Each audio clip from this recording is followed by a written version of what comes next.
हमारे डिजिटल की post budget नशियात के साथ मैं हूं लाहौर से आपका जुल्फ़िकार अली। वफाकी बजट पेश हो चुका है। पंजाब का बजट भी आज वज़ीर ख़जाना मुस्तफ़ा शुजा रहमान ने पंजाब असम्बली में पेश कर दिया। वफाकी बजट के बारे में अगर देखें तो एक जुमले में ही सारा केस निमट जाता है कि गंजी धोएगी क्या और निचोड़ेगी क्या। वो इसलिए कि पाकिस्तान की वफाकी हुकूमत के पास FBR जो टैक्स कलेक्ट करेगा वो 12,970 अरब और नॉन टैक्स रेवेन्यू होगा 4,845 अरब। तो टोटल वसाइल जो होंगे पाकिस्तान की हुकूमत के पास वो है 17,815 अरब। और उसमें से सूबों का जो हिस्सा है डिविजिबल पूल का काबिल तकसीम महासर का जो शेयर है वो है 7,438 अरब रुपये।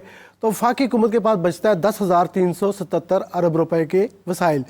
अब इस 10,377 में से 9,775 अरब रुपए वफाकी हुकूमत ने अपने कर्ज़ों पर सूद दे देना है, तो 602 अरब रुपए बचते हैं। इसलिए मैं कहता हूँ गंजी धोएगी क्या और निचोड़ेगी क्या। 602 अरब से आपसे करना क्या है? 602 अरब से आपने करना है डिफेंस का 2,122 अरब, पेंशन का 1,014 अरब, उसमें से मिलिट्री पेंशन 662 अरब और सिविल मुलाजमिन की पेंशन 220 अरब। उसके बाद सिविल हुकूमत चलानी है वफाक की 839 अरब, पब्लिक सेक्टर डेवलपमेंट प्रोग्राम तरक्याती प्रोग्राम 1400 अरब और बेनजीर इनकम सपोर्ट प्रोग्राम 592 अरब। इस तरह से सब्सिडीज़ भी जानी है कोई 1100 अरब रुपए की। अब ये सारा खर्चा आपने कहाँ से लाना है पैसा? यानी आपके पास 602 अरब है और ये मैंने आपको लंबी लाइन गिनवाई है। जो सब्सिडीज़ हैं उसमें से एक अहम खुशखबरी है आज़ाद जम्मू कश्मीर की हुकूमत के लिए। मैं खबर दे रहा हूँ कि उनके पास उन्होंने जो एहतजाज किया था कि हमें सस्ती बिजली दो, पाकिस्तान पूरे से सस्ती, तो पिछले साल हुकूमत पाकिस्तान ने उनको 55 अरब रुपए की सब्सिडी दी है। अब इसको बढ़ा के अगले साल 108 अरब रुपए दुगना कर दी गई है। उनका जो शोर था वो रंग लाया है और उनको सस्ती बिजली अगले साल भी मिलती रहेगी। इस तरह पाकिस्तान रेलवेज़ को जो पिछले साल 55 अरब मिले थे उनको अब 65 अरब 10 अरब का इजाफा पेंशनर्स के लिए खुशखबरी है। अब मैं थोड़ा सा टैक्सों की तरफ आऊँ तो तनख्वाहदार तबके को 5 स्लैब्स में लाया गया है, उन पर टैक्स लगाए गए हैं। पहले तो 6 लाख की छूट को बरकरार रखा गया, लेकिन बाकी को जो है वो ये मैं नहीं कह रहा, ये अमजद ज़ुबैर टवाना पाकिस्तान के फेडरल बोर्ड ऑफ रेवेन्यू के चेयरमैन कह रहे हैं कि 100 अरब रुपए हम ये जो नए टैक्स मेजर्स हैं इनकम सैलरी इनकम से वो लेंगे। 150 अरब रुपए हम कलेक्ट करेंगे उनसे जो नॉन सैलरी इनकम है जिनकी ये जो नए मेजर्स उससे लिए जा रहे हैं। अब हुकूमत पाकिस्तान ने कहा है कि ये जो टैक्स रेवेन्यू है 12,970 अरब का, उसमें से 3,800 अरब रुपए के इजाफी वसाइल है, तकरीबन 40% ज़्यादा नाकाबिल यकीन बात लगती है। इसमें से अमजद ज़ुबैर टवाना कहते हैं कि 2,000 अरब तो ये जो 3.6% GDP टारगेट रखा है हमने ग्रोथ का उससे आ जाएंगे और बाकी 1,800 अरब रुपए हम नए जो इकदाम कर रहे हैं, जो टैक्स चोरी रोक रहे हैं, जो नए लोगों को टैक्स नेट में ला रहे हैं और डिजिटलाइजेशन ऑफ दी जो होगी FBR की उसमें हम ले आएंगे। तो ये सारे हैं। अब बाज़ लोगों को ये पता नहीं है, असल में अपनी अपनी TV चैनलों पे भी अफसोस की बात है कि कोई कुछ चला रहा है, कोई कुछ चला रहा है। इस सारे मसले को हल करने के लिए आज हमारे साथ मौजूद है मुस्तफ़ा अशरफ। आप फेडरल बोर्ड ऑफ रेवेन्यू के साबिक मेंबर हैं डायरेक्ट टैक्सेस, और उनके साथ हैं मोहम्मद अली मियाँ, लाहौर ईवान सनअत व तिजारत के साबिक सदर हैं, और साथ हैं मियाँ अबू शाद, आप LCCI ही के साबिक नायब सदर हैं। वाह वाह, लो जी मियाँ साहब, काम हो गया, गिरफ्तारियों के लिए तैयार हो जाए। बिस्मिल्लाहिर्रहमानिर्रहीम। देखिए जी ज़ुल्फ़िकार साहब, पहली बात तो ये है इस बजट के बारे में ना, जो बजट पेश करने वाले पाकिस्तान का आला तरीन फोरम नेशनल असम्बली, मैं तो उस पर ज़रा बात कर लूँ पहले ज़रा, ताकि फिर बजट पर जो असरात आ रहे हैं उस चीज़ के वो बड़े क्लियर हो जाएंगे। ये कई सालों से मुझे कम अज़ कम बिजनेसमैन बड़ा अजीब लग रहा है कि पाकिस्तान का हाईएस्ट फोरम जो कि कानून साजी के लिए अरबों रुपए खर्च करके इलेक्शन के ज़रिए असम्बली में पहुँचते हैं, कानून साजी करने के लिए, बजट साजी करने के लिए, इकॉनमी को ठीक करने के लिए, उनका रवैया क्या है पिछले चंद सालों से। आप वो बात करें जो पीपल्स पार्टी ने कल दिखाया बजट से पहले? जी, पीपल्स पार्टी ने कुछ दिखाया ही नहीं, ये भी उनकी मेहरबानी है। लेकिन ये जो अपोजिशन जो भी होती है, अपोजिशन जो भी है पिछले सालों से, बजट पेश करने के टाइम पे जो रवैया, जो शोर शराबा, जो बजट की कापियाँ फाड़ के एहतजाज करना, मेक इट सेंस, क्या मतलब है इस चीज़ का? मुझे बड़ी इसमें निदामत है। हमारे नुमाइंदे वहाँ बैठे हैं, कोई भी वहाँ पे ना, मैं किसी पार्टी की बात, लेकिन अपोजिशन का वहाँ काम क्या है? उसका काम है कि अगर जी, अब ये बजट की बात करता हूँ। बजट के ऊपर देखें, आपने तो 2 लफ्ज़ों में ख़त्म कर दिया, गंजी नहाएगी क्या, पहनेगी क्या, उसमें दूसरी कोई बात ही नहीं है ना। और हमें उम्मीद तो थी कि शायद कुछ रिलीफ इंडस्ट्री के लिए ख़ास तौर पे गवर्नमेंट जो अनाउंस भी कर चुकी है, अभी भी कर रही है, लेकिन बजट के बाद तो बताएंगे, अभी कह रहे हैं तो हो सकती है। लेकिन देखें, जो हमारी बिजनेस कम्युनिटी का जो स्टांस है, चैम्बर्स का जो स्टांस है, जो अंजुमन ताजरान साहब का स्टांस है कि सबको टैक्स देना चाहिए, नॉन फाइलर का की हमायत कोई भी नहीं कर रहा, कोई भी नहीं कर रहा, वाकई नहीं कोई नहीं कर रहा। नॉन फाइलर की हिमायत पाकिस्तान में कोई, आप किसी से पूछ लें, मसला क्या है? जो अभी तक एक बहुत बड़ा गैप है कि ये जो पहले 200-300 बने, अब वो 35,000 दोस्त की में आए, क्यों नहीं लोग आ रहे? इसकी वजह तो वही है जो कि कॉन्फिडेंस नहीं है FBR के ऊपर। FBR का रवैया, ये तमाम रिफॉर्म्स, सब ये सब वो है, मैं क्या आखिरी बात मैं मानूं, ये से क्या मुराद है? मैं ही करने लगूँ ना, तमाम जो खौफ FBR का, जो जिसकी इतनी जो टैक्स दे देगा, फाइल कर देगा, उसको किस बात का खौफ? नॉट एट ऑल, जो टैक्स के अंदर हैं, जो उनका हाल हो रहा है, जो उनका हाल हो रहा है, उसको देख के लोग टैक्स क्या हाल हो रहा है? क्या हाल हो रहा है? क्या हाल हो रहा है? आपको जो सिर्फ एक इंस्पेक्टर का ऑडिट का नोटिस आना कोई आम बात नहीं है, मामूली बात नहीं है। और ऑडिट किस तरह होता है वो आपको पता है किस तरह का है। उसके बाद जो एक कॉम्प्लिकेट सिस्टम है पूरा असेसमेंट का, वो बिल्कुल आपके सामने है। हम तो कहते हैं कि सिंपल करें। अच्छा, गवर्नमेंट ने अच्छा किया, ये ताजसनुमा 2 स्कीम जो है, इसमें रजिस्टर कराने का तरीका तो 1 क्लिक पे कर दिया। आफ्टर दैट क्या है, जरा खोल के देखें। आफ्टर दैट अभी तक नहीं पता कि उन पे टैक्स कितना लगना है। 1200 का, देखो 1200 की फिगर नहीं है, नहीं ये नहीं, असल बात यही है कि जो हम कहते हैं ना कि खौफ है 1200 रुपए, वो कहते हैं वो है ही नहीं। वो कहते हैं आपकी प्रॉपर्टी जो आप वहाँ बैठे हैं, उसकी इनकम रेंटल वैल्यू, उसका 10% असेस हो गया, उस 10% कितना टैक्स लगेगा, 50% 10%, वो भी नहीं पता। सो खुद गवर्नमेंट जो ये स्कीम बनाई है खुद क्लियर नहीं की। तो ये जो हरासमेंट का एक है, जिसमें पावर्स हैं, डिजिटाइजेशन पे बहुत जोर है, माशाल्लाह बहुत जोर है, होना भी चाहिए। PM से लेके FM साहब भी रख दिए, लेकिन कब होनी है? जब तक टैक्स पेयर और टैक्स कलेक्टर के दरमियान राब्ता कम से कम नहीं होगा, मैं समझता हूँ कोई वो डिजिटाइजेशन से ही होना ना। तो वो जल्दी करें ना, कुछ टाइम लाइन बताएं हमें। मियां अबूजर साहब के पास चलते हैं। मियां साहब, ये ताजरों की बात मैं आपसे इसलिए करना चाह रहा हूँ कि ये पूरे मुल्क के ताजरों का मसला है कि अगर वो रजिस्टर्ड नहीं होते तो मीर साहब ने तो बड़ी कोशिश की है कि हो जाए, कोई नहीं हो रहा। 35,000 हुए हैं, 32 लाख लोग हैं।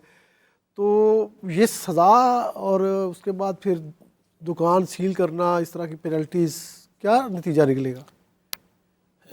मैं बिल्कुल आपकी बात को जवाब देने से पहले ये बता दूं, इस वक्त तकरीबन 37 तरह के टैक्स हम लोग दे रहे हैं, 37 ठीक है दे रहे हैं, जिसमें काफ़ी चीज़ें रिपीट हो जाएंगी। लेकिन इनकम टैक्स की बात के अलावा मैं टोटल बात कर रहा हूँ, 37 किस्म के वो आप नहीं दे रहे, वो देखे वो तो दे रही है अवाम, सारे हम सब दे रहे हैं।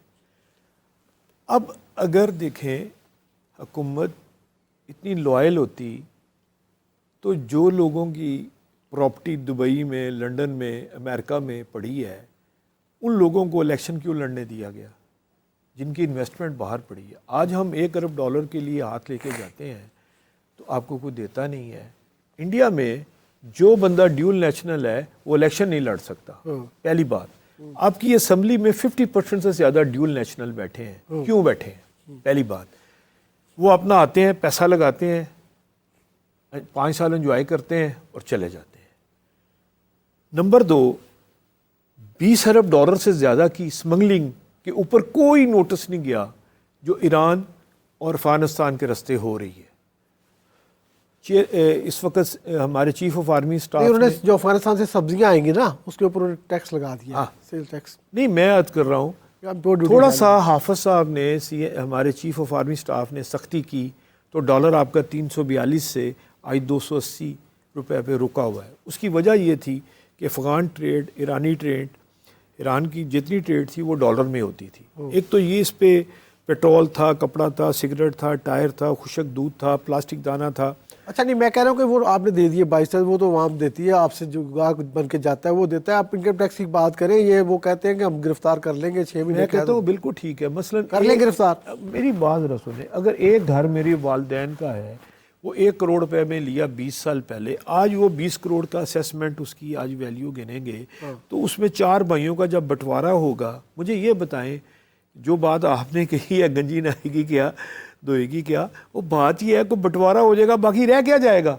वो नॉन फाइलर हैं सारे, वो 45% उसमें से माइनस जब आप कर देंगे, तो मुझे ये बताएं, वालिद साहब ने 1 करोड़ रुपए की जायदाद ली, आज वो 20 करोड़ की हो गई है, तो 20 करोड़ का 45% निकालेंगे तो ये 9 करोड़ रुपया, तो 8 करोड़ रुपया तो सीधा सीधा गवर्नमेंट ले गई। नहीं तो नॉन फाइलर ना फाइल करे ना। नहीं, मैं कर्ज कर रहा हूँ, इसके ऊपर पॉलिसी होनी चाहिए। कोई चैम्बर का नुमाइंदा बजट में शामिल नहीं है, कोई फेडरेशन का बंदा इस बजट में शामिल नहीं है। यार मियाँ साहब, चैम्बर का नुमाइंदा क्यों नहीं है? चैम्बर का नुमाइंदा वज़ीर आज़म पाकिस्तान है, चैम्बर का नुमाइंदा वज़ीर ख़ारजा पाकिस्तान है।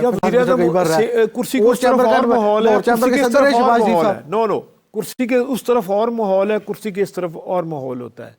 और ये 2200 अरब रुपया जो IPPs को जाना है, आप मुझे ये बताएं, ये सारा रुपया किसके कहने पे टेंडर हुए, क्या हुआ, क्या तमाशा और कहानी है मियां साहब, इसके ऊपर कभी और दोबारा प्रोग्राम करेंगे। मैं कहता हूं मैं कह रहा हूं कि मुझे आप इस सवाल का जवाब दे दें कि जो बंदा फाइलर नहीं बनता, रजिस्टर्ड नहीं होता, उसको गिरफ्तारी होनी चाहिए। कैसे नहीं बनता? देखिए, स्टेट बैंक ऑफ पाकिस्तान और उस बंदे का अकाउंट बैंकों में है। अगर गवर्नमेंट खुद नहीं चाहती, आप ये क्या बात कर रहे हैं? आप पेट्रोल बेचते हैं, आपको इनवाइस देता है?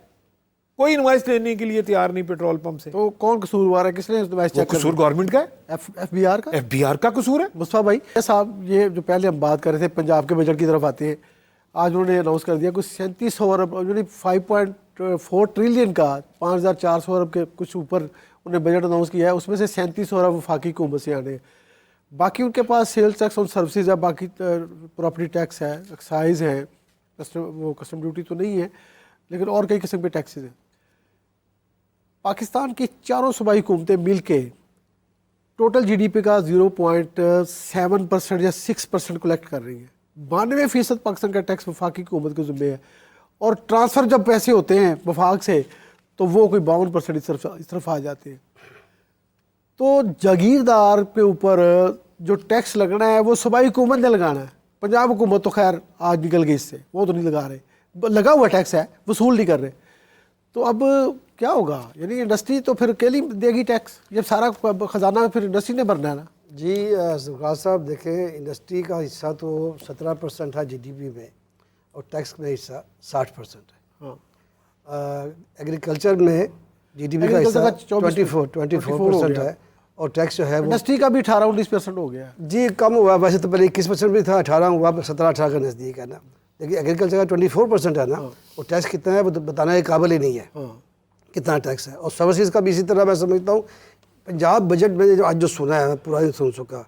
एक तो वही माहौल था, वहाँ पे कापियाँ फाड़ी जा रही थी, बड़ी शर्मिंदगी की बात है, सेम था, जो कि बड़ी शर्मिंदगी हम कंडेम करते हैं, बिजनेस कम्युनिटी इस माहौल को कंडेम करते हैं।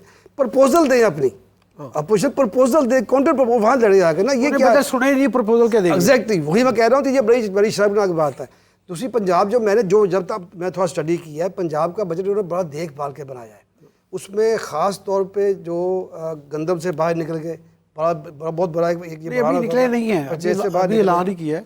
नहीं, इस साल परचेज नहीं की ना, तो वो परचेज महकमा खुरा का काम ही कोई नहीं था। लेकिन जो 7000 के करीब जो सोलर पे जा रहे हैं, ट्यूबवेल जा रहे हैं, 100 जो का वादा था उसमें इलेक्शन में 100 यूनिट तक जो है। अच्छा, ये सोलर से मुझे याद आ गया, वफाकी हुकूमत की तरफ वापस चलते हैं। अच्छा, कि उन्होंने कोई तारीफ कर दे, पंजाब बजट बड़ा बैलेंस्ड आया, मैं समझता हूँ बहुत बेहतर आया एज कम्पेयर टू वफाकी। बीबी मरियम से कोई अच्छा एज कम्पेयर टू वफाकी।